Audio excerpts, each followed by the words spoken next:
chambers, right? 4 chambers.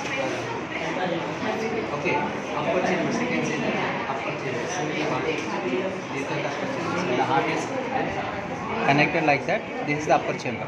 Okay, you can see that upper chamber. This is 1, 2. And auricles. Auricles. Okay, lower chambers.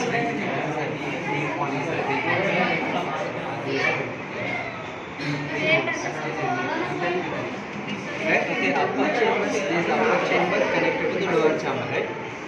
When the upper chamber connected to lower chamber, there is a valve.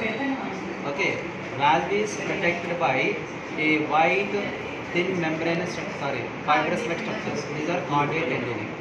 These cardiac tendinae muscles are controlling the closing and opening of valves.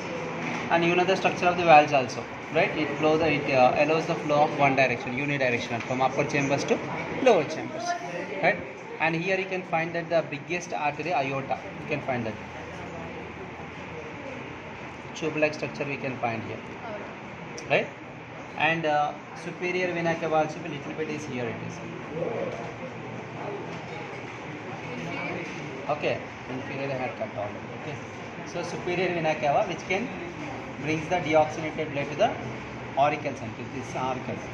Okay, from auricle to ventricle, ventricle to aorta can bring the oxygenated blood to all the body parts. Okay, 2 are only connected with the heart here, remaining are for this.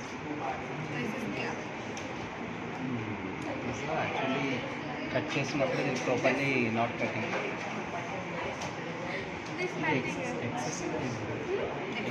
Extra length. Heart pine extra length membrane structure.